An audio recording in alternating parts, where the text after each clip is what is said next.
তার কারণ এই টাকাটা সম্পূর্ণ আমাদের সিস্টেমের জাতীয়। এইভাবে আমার বক্তব্য শেষ করছি। আল্লাহ হাফেজ। হাতে হাত রেখে আমাদের সমস্যা রয়েছে সামনে নির্বাচন।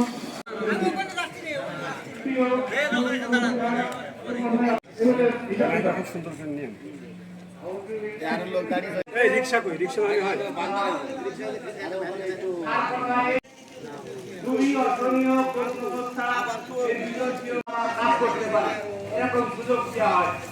এইভাবে আমরা যাতে অচিরেই এর থেকে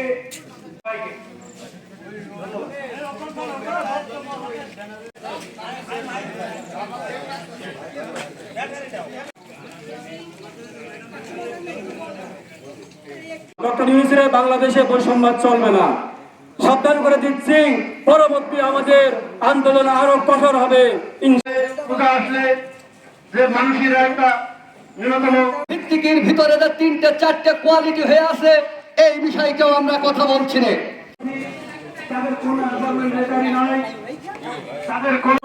আমরা বছরে 2টা বোনাস ও বৈশাখী ভাতা পেতে আমরাও চাই।